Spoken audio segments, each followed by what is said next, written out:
and welcome to Something's Off with Andrew Heaton. I'm your host, Andrew Heaton, and I borrowed your lawnmower without asking. I'm sorry. I filled it up with gas, and I put it back in your garage. Let's just put this whole thing behind us. And the program you're listening to is brought to you by Flip Flops Resort on St. Murray Island. Situated conveniently between Cuba and the disputed regions of the Florida Keys, it's an easy and cheap place to soak up some sunshine with your family. Flip Flops Resort has 24-hour room service, hot tubs, windsurfing, and of course, indoor and outdoor pools. But some of the best things are the day trips you can do from there.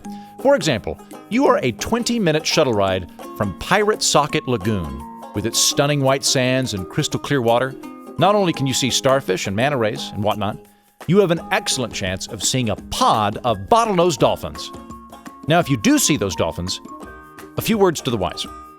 First, I'm not sure why, but the dolphins that hang about at St. Murray are hyper-aggressive and just absurdly territorial. In order to qualify for adulthood and to mate, every dolphin has to drown an elderly human or someone else, sort of like a gang initiation. Now, I know that sounds scary, but don't worry. You can earn dolphin protection more or less the same way you would with an angry neighbor dog, by giving it a treat. So if a dolphin swims up to you and it looks aggressive, just toss it a little packet of cocaine, because most of them are addicted to it, and it'll just leave you right alone. But never, ever go swimming in Pirate Socket Lagoon without some cocaine and a handgun. If you do, you're just asking to be drowned by one of these angry dolphins. Now, I don't want to spell this next part out too much because it's a delicate subject, but dolphins are sexual creatures, and at times violent creatures. The good news is they only assault men. The bad news is that they do it a lot. So if you're a male, don't wear gray swim trunks, and absolutely don't wear gray wetsuits to go surfing. Now, obviously, you're not morally culpable for anything that a dolphin does that's on them, but there is an issue of prudence at work here. And I remind you, only go to Pirate Socket Cove if you have a cocaine and a handgun. Dolphins are amazing creatures. They're so smart. Did you know that they fight sharks? Sharks are these huge, toothy monsters, and dolphins, which are much smaller, they'll butt their noses into them with such force that they can drive them off. You can look that up. That's true. That's amazing. Now, in the case of the dolphins at Pirate Socket Lagoon, they tend to herd the sharks towards people. No one is quite sure why the dolphins do that, or why they laugh so much every time they direct a hammerhead into a group of synchronized swimmers. But I guess that's just one of the many mysteries of the ocean. Hey, did you know that the U.S. Navy has been using dolphins since the 60s to look for underwater mines? Because the dolphins have such incredible abilities due to sonar, you see. And really, if anything, I think we should be impressed that those dolphins carried an unexploded torpedo all the way from a shipwrecked Nazi U-boat to Pirate Socket Cove. That is teamwork, and that is initiative. And we don't know what the dolphins were up to. I mean, maybe it was nefarious, but maybe they're like cats when cats leave a mouse carcass on the doorstep. Which, similarly, the dolphins of Pirate Socket Cove will sometimes do with the corpses of drunken sailors they find. They'll take them all the way back to Flip Flops Resort and plop them in a hot tub, and then laugh and laugh. Nature is amazing. Anyway, Flip Flops Resort on St. Murray Island. Check it out. Flip Flops Resort. Don't believe the TripAdvisor reviews. It's actually quite pleasant. Now, before I bring on my guest, it's time for a new segment, Trying Out with Heaton. This is where I read for a part in a movie I would like to be cast in. Since 85% of the American public listens to this podcast, often multiple times a day, there is a statistical certainty that big shot Hollywood producers are listening right now. So, ladies and gentlemen, this is me trying out for the part of Obi-Wan Kenobi in Star Wars Episode 36, A Grim Forcing. Indeed, General. The Resistance cloned my corpse, and I downloaded it into it as a Force ghost. I am none other than Obi-Wan Kenobi, and I'm here to stop Steampunk Vader. Okay, I'm going to skip ahead a little bit in the script. I should note that I'm not wedded to Stanislavski's method, but I am in favor of method acting in general. I just wanted to make that clear. Okay, next. Yoda, I've always admired you. but you've become a corrupt detective. You should turn in your police badge and miniature trench coat. Okay, this next part that I'm going to read, it's when Obi-Wan Kenobi realizes that his twin, Pedro Kenobi, is actually his clone.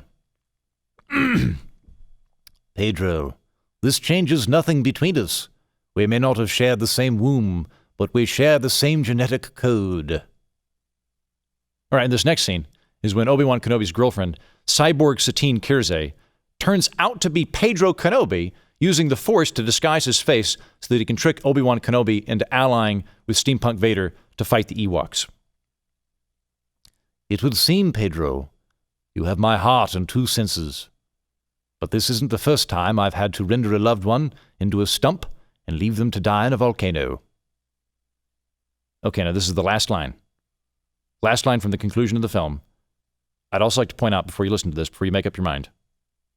You can see this in my resume, but I did a residency at the Gloucester Conservatory where I worked with legendary acting coach Humphrey Del Fenwick, so I just wanted that noted. Here goes. I was wrong to doubt you, Detective Yoda. I now see you only pretend to sell space cocaine for the Gambino crime syndicate in order to teach me to believe in myself. Thank you, dear friend and mentor. Now let's go to the snowboard race to save the frat house. Thank you. I assume you will be in contact with my agent.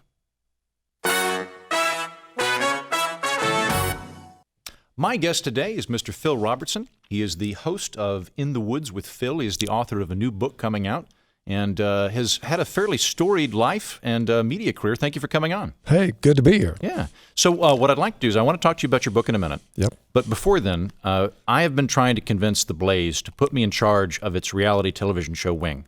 Yep. And you were the only person I know with any reality television show bravado or gravitas behind you. So I feel like if you'll endorse my ideas, there's a really good chance they're going to give them. So hey, you never know, man. Can I run a few by you? Hey.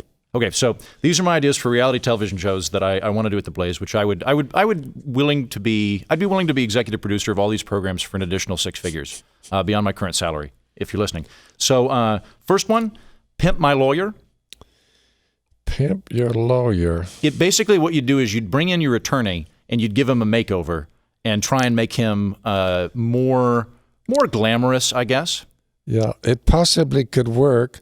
In other words, you see it in reality, literally reality, not even on a show, but you see it in the real world all the time. You know what I'm saying? I guess your lawyer's better looking than my lawyer. Hey, lawyer, when's the last time I've talked to a lawyer? I would say, 30, 40, maybe 50 years ago. How have you had a career in media without having an attorney? Are you just winging it? Well, you got to remember, I've never owned a cell phone, so I'm fairly difficult to reach. Okay. I've never read what people say on the cell phone or a computer. I don't use computers or cell phone. I'm 72, old school. All right. You're like, all of that is just clutter. Okay, then I might just get rid of my lawyer and my cell phone. They negate each other, and then I'm fine. All right. I mean, you can make it in America under capitalism, trust me, without a cell phone and computer.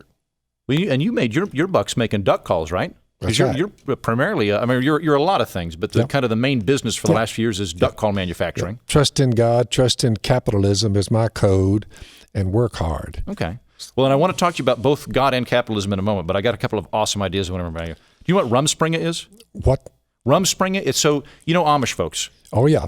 So some of them have a thing called Rumspringa. I spoke to some other day. Yeah? Yeah, they were in the crowd in Pennsylvania, Harrisburg, and I just noticed they were there, and I spoke well of them because I looked at them and I said, for whatever it's worth, I said, I've never owned a cell phone and the computer, and I noticed y'all have kind of been pretty staunch about holding on to the old ways. I said, it's pretty smart on your part. And you both have pretty kicking beards. Yeah. Like you could, if you just wore more black instead they of literally, camo. the ones in the audience, one or two of them came by, the older ones, and they said, we want to welcome you to come to speak to our people. Oh, nice. So after they heard my speech. Perfect. So this is the idea I have for a reality television show. So Rumspringa is when some of the Amish communities, when they turn 18, the kids go out in the world and they, have PlayStations and drink and that kind of thing. Yep. So I'm thinking of a program called Rumspringa Gone Wild, where I would take 18-year-old Amish kids and try and show them a good time.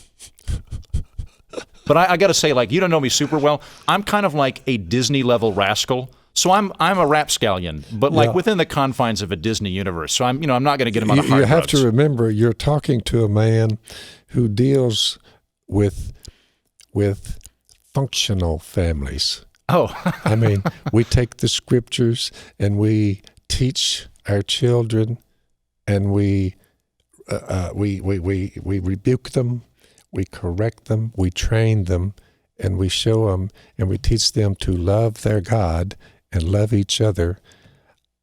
So far, I haven't seen the downside. Now, I don't know whether that would work. When they pitched the idea, when they came from New York City, A&E, and they pitched the idea of putting us on a reality show, I said, let me guess.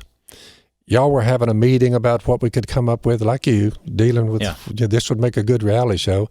I said, probably someone stood up in the back and said, Bob, I know this is way out there.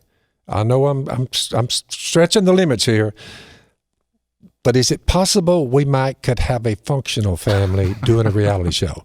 Huh. And they were like, whoa, whoa, whoa. That would limit the screaming, which is the whole foundation of reality television. Sure, and they said the problem would be, where would you find one?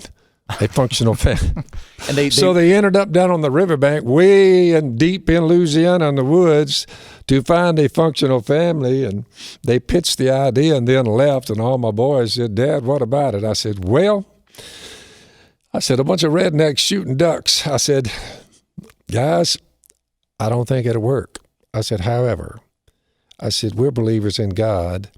If he has a hand in this, and he might have, I said, it'll probably go ballistic. I said, so my vote is whatever y'all decide, that's what we'll do. Okay. So they decided, my sons and their wives, let's do it. So we did it. Positive experience? Did you enjoy it? It did go ballistic. Okay, nice. So it made us all wealthy. So, these deals last 5-6 years and then fall off the... So then I just need to get one of these going. Yeah, you need one of them that you can get a hit out of. Then I'll tell you, okay, this is my last idea. So far, this is a pretty weird bunch of reality shows here, but they're all weird, so keep going. No, this last one's You're a really weird dude. What can I say? I am kind of a weirdo. The last one is, who wants to date an astronaut? I think this could be a really fun dating program that always takes place aboard the International Space Station. And it's just trying to get the astronauts to date each other. Yeah. After seeing the human race and some of the stunts they pull and are now pulling. Wait, they? Yeah. I'm not ruling out anything in the reality TV world. Right. Literally, it's whatever comes off the top of someone's head. By the way, the experience of us being in a reality show and myself, it was a grind. It was a real grind. You know what I'm saying? I mean, they would do things like put in fake bleeps. Beep. Really? Like we're using profanity and they're having to bleep it out, but we weren't using profanity. So I asked him about it. I said, why would, I'm just trying to get inside the head, what kind of mind would present a picture of an American family? There's a lot of people on planet Earth. I just happen to be one of them. I said, what kind of mind would create a thing where they made it look like we were using profanity when in actuality we really weren't at all? I said, what kind of mind does that? They're trying to make you more colorful and make you more degenerate. So I said, please don't do that anymore. Sure. I said, if you hear profanity, bleep it out. But if you don't hear any, why make it look like you're hearing it? I said, give me a break. That actually is kind of a good idea for me. I might do that on my program to make me seem like I'm a little bit more than I am. But I promise you, we won't do this for you. We will not bleep you unless you say the word. I just thought it a little weird that someone would actually do that. Yeah. Make it look like by the way, the sound man came to me who worked for A&E, and he said, Mr. Robertson, I've been filming you and your family for about 3.5 months. He said, found myself straining to hear at least one word of profanity. He said, because everybody on the film crew, it's the most vile thing you've ever heard. He said, but I've noticed even when we're not on the set, when y'all finish the scene, he said, I have this board, I have all of you mic'd up. He said, I'm looking and I'm listening to all of you. He said, trying to at least hear a little profanity. He said, because I've been all over the world, I've never been anywhere where any group never used profanity. But you're a devout guy, and I could So I could see anyway, that kind of he folding asked me in. about it. I said, it's a great question. I'll sit down with you and tell you why you don't hear profanity. So I gave him the good news about Jesus. He was converted. He had about 2 degrees. The guy was a microbiologist at one time, brilliant guy. But he lives out there, sort of kind of like old school 60 hippie types. But anyway, he's back out in Montana. He stays in touch with me to this day. Right. I baptized him in the river. Well, so I'll move off reality television because I would like to talk to you about spirituality. You've got a book. It's either just out or it's coming out. Yep. Called "The Theft of America's Soul." Been out about a month. About a month. Blowing the lid off the lies that are destroying our country. So, "The Theft of America's Soul." What I kind of wanted to talk to you about that is a tad more serious, but I think a good chat is Yep. You're clearly a very devout, very spiritual Christian. I'm on the secular ends of things. Yep. And so I probably would not agree with some of the premises in the book. I read a lot of it, and I do think you're a very kind person. I get the impression you're very concerned about the people around you. But I'm probably not going to fall into that. So, noting that there's people like me that are on the secular side of things, what do you see as the best relationship for us sharing this country together? You got to remember, I'm a bringer of good news. Before people can appreciate the good news, I'm a human being like you. I'm on planet Earth and I'm looking around. I know that I have a date with my physical death. It's coming, yours too. We're going to die. He threatened me. Yeah. No, it's just a fact. You say, can the medical profession, they can give you a little temporary reprieve. Until I was 28, I have a couple of degrees, so I'm no Dumbo. I have a master's degree from Louisiana Tech. You say, so during that period of time, I was basically like you. I was just like, but I started thinking about this physical death. I looked back at my track record that I had established, and I said, you know, I'm kind of like between getting high, getting drunk, and getting laid. I said, I'm just kind of like a dog chasing his tail here. I'm doing about 2 of those things on a regular basis.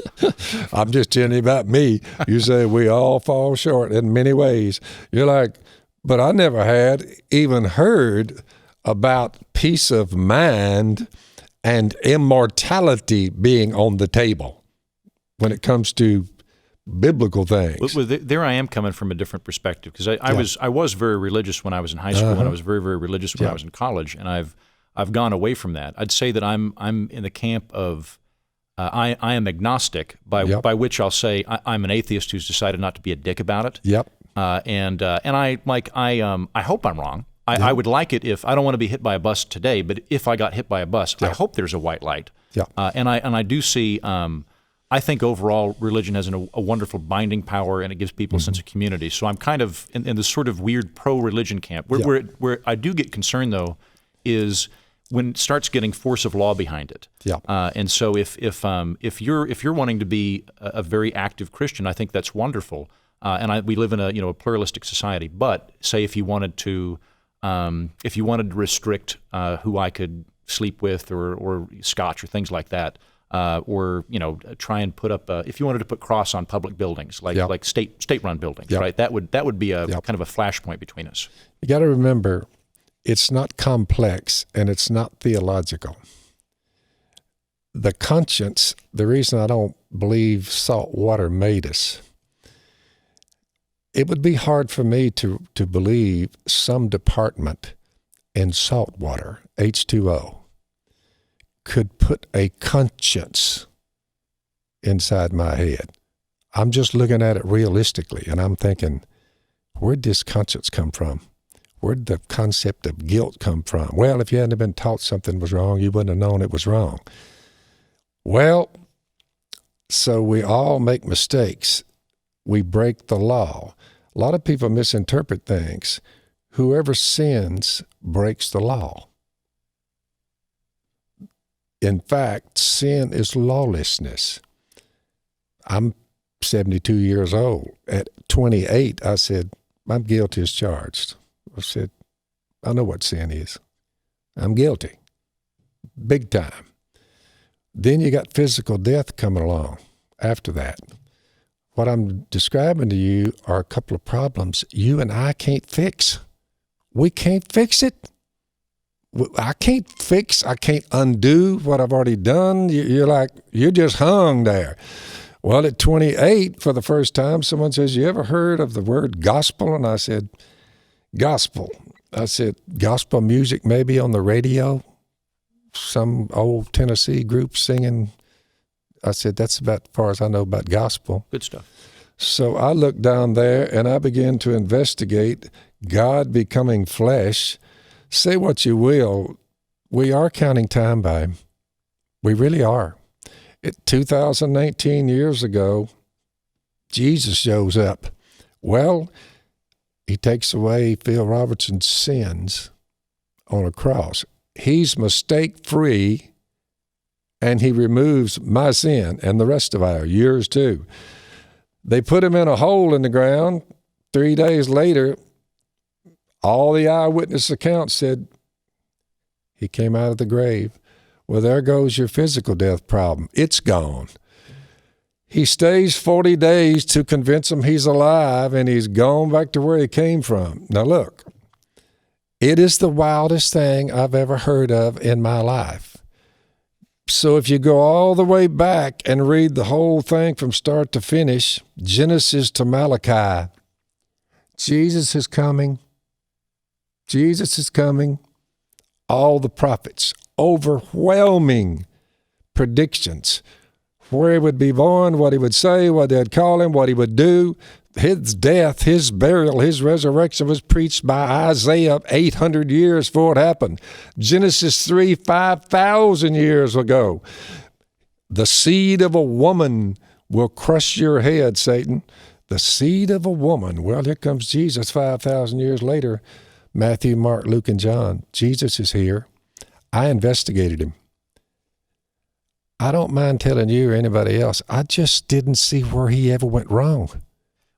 I don't think humans, I think it would take more than humans to dream up a Jesus. I don't know how they did that, because I'm reading about him and I'm thinking, whoa, this was... I take your point, and it's something that I've thought quite a lot about, and my positions remain somewhat fluid. I'm trying not to be locked in any given thing, but where I think I'd like to keep the conversation, just because I don't think we'll have time to fully flush out an apologist perspective, is more of kind of where you want the country to be on a, say, like on a governmental level, or how you want to get along with it, because we're getting along fine right now. Just two things, the country. Yeah.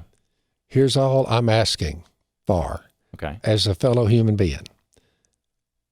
Love God and love each other. I'm thinking, how hard could it be? Well, in my case, being agnostic, I could do one of those two things. Well, but I'm happy for you to love God. Well, I'm just saying, I've ran with the people and I've observed the people who love God, and they love each other. They love their neighbors. I'm looking at them, my man. I just don't see the downside to it. I'll say my background is Eastern Orthodox, like Greek Orthodox. Shout out to the Antiochian Church if anybody's listening. Justin Amash, if you're hanging out, hello. But that was my background. When I kind of got out of when I doubt entered and I left the church, I met with my priest, because we were friends, and we still are.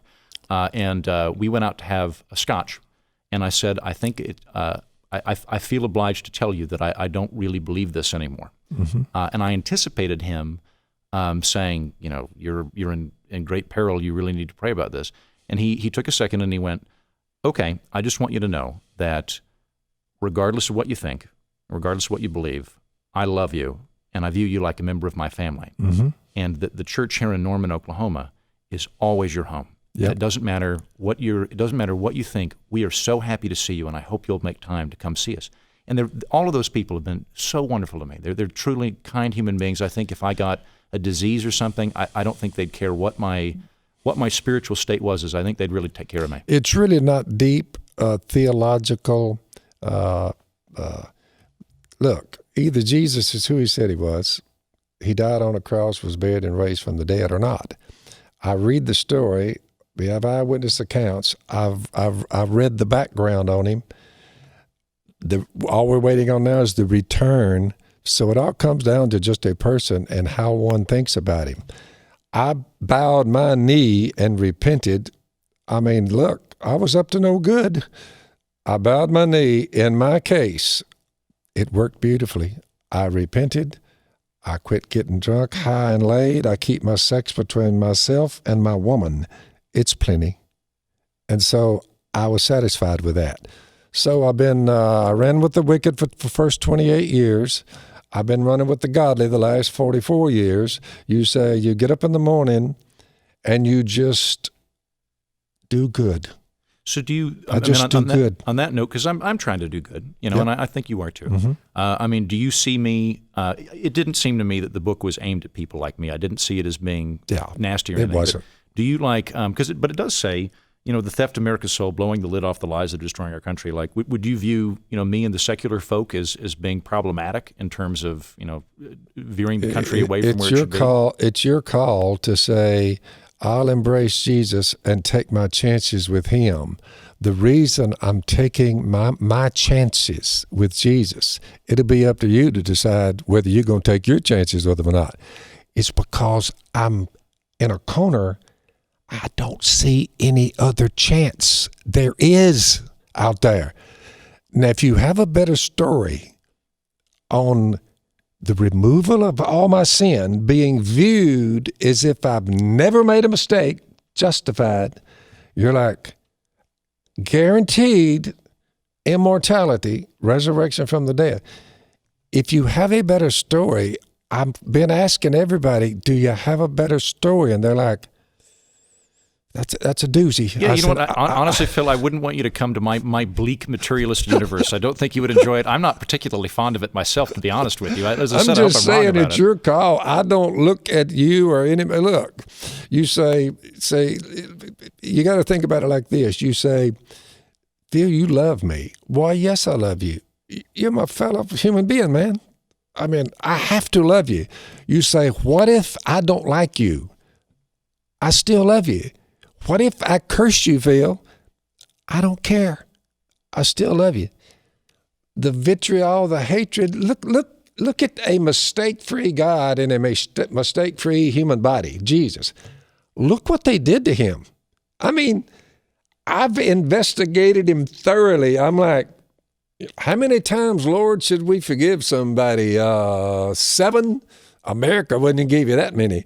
But one of the apostles said, how many times should we forgive someone when they sin against us? 7? Jesus said, 70 times 7. Well, there it is. And you're like, you can't hold things against people. I can't I can't control how you feel about me, what you say about me. Look, dude, I'm just on planet Earth. You seem like a nice guy. I'd go to coffee hour with you. Yeah, I'd hang out. Yeah. Well, can I ask then? Because it seems to me that you're very, very focused on spirituality, and policy is clearly a secondary or tertiary consideration. I think it would be a good thing, loving God and loving especially loving each other. So that's what I want to ask you about, because I've been living in New York the last several years. A lot of my very close friends are gay, which I think is fine. Yep. But a lot of them would look at people that are very religious and say, I feel like I am being either oppressed or I'm being villainized by religious people. Like, what if I had a gay friend in here with me, what would you want to talk to him about? I assume Jesus, but in general, how would you rapport with him? I told you a while ago, I was using redneck terminology. I've been high, I've been drunk, I've been laid.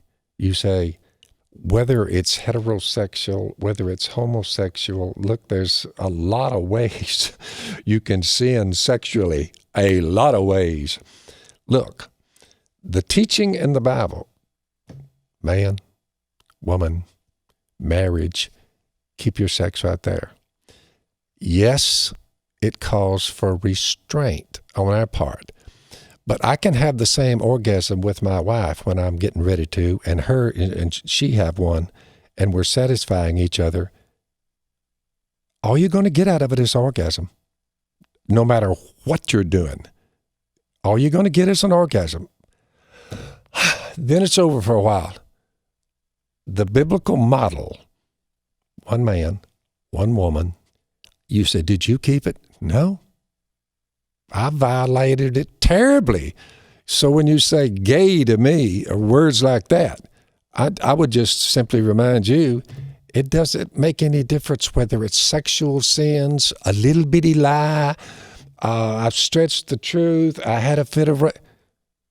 There's so many ways to violate the law. You're like, it comes back down to, is there a way out of all this? Jesus said, I'll remove all your sin and I'll raise you from the dead. Be honest with me. I don't care whether it's homo, hetero. To me, it's... Which I feel like you're equal opportunity, because if I'm having sex outside of the bounds of marriage, I would also be in that sin category, right? Sure. Okay. And you're still being nice to me. Yeah. Yeah, okay. Sure. So I know that you've got a very tight schedule. We don't have too much time left. Are there any, let's see, we talked about gay marriage a little bit. Prayer in schools, what do you think? What, in schools? Prayer in schools? We've had 60 years since we've taken them out, basically 60. So we removed the 10 Commandments from the courthouses. But when you violate the 10 Commandments, when children dishonor their father and mother by driving too fast, get a little high and tearing up equipment and destroying property, the laws catch them. You say, where do they carry them? The courthouse. You say, what happens when people murder one another? Where do they take them? The courthouse. You say, well, where do you want to split the sheets there and want to divorce your woman? Where's that all end up? Divorce courthouse. What do you do with burglars and people who rob banks? You say, you take them to the courthouse. Everybody ends up at the courthouse for violating the 10 Commandments. You would think that's where you would post them. Well, I mean, just logic. But don't even put God in the equation. Just look at it and say, you're going to the courthouse when you violate half the 10 Commandments. You're like, it might be a pretty good place just to post them. Say, if you murder someone, you're coming here. We're bringing you here. And then you have your day in court. I'm just saying, to take that out. And the prayer in school, you got a 5th grade little girl, and she wants to thank God for her sandwich. Well, to clarify, they're not, as long as there are tests, there will always be prayer in school. There's never been a prohibition against students praying. The prohibition is against principals or teachers leading the prayer. Do you really think this has worked out well for our culture to remove God from the school system for 60 years? Do you think, now looking at the children that are coming out of there, was it a good thing, or would it have hurt anything? If they want to pray to God, I'm fine with kids praying. My problem is if there's an authority figure that's been empowered by the state that's saying, I'm going to, because at that point, it's more like the government is doing religion. If the kids want to pray, I'm perfectly happy with that. I pray at any time, anywhere I am. I don't care whether I'm standing in a school, anywhere else. I pray to God and take my chances. I believe in God. So I'm living by faith. You say, well, can you prove? By faith, I believe that God created the universe so that what is seen was not made out of what's visible. So I'm just living by faith here. I don't see the downside at any time from a human being praying to God wherever they are. I'm just looking at it. The last thing I would say, some little girl or man, grown old man, is on his knees. You will never hear me say, now, I tell you, that's just a little bit I don't understand the concept. Why would I care? I mean, a kid is praying to God, and I'm going to make an issue of that. I'm just not going to do it. Okay. I don't see the downside.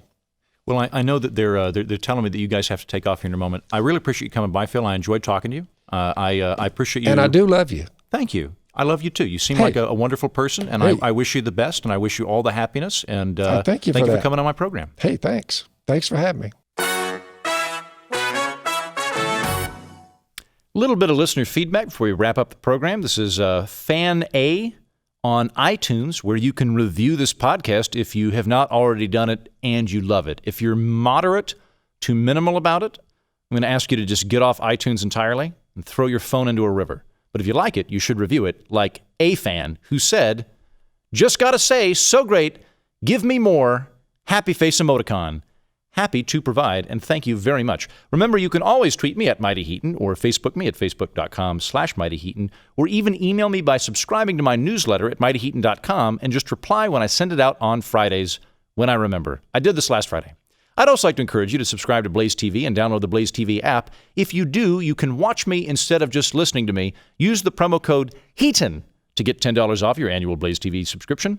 I look like I could play Phil Robertson in an alternate reality biopic in which he becomes a butler.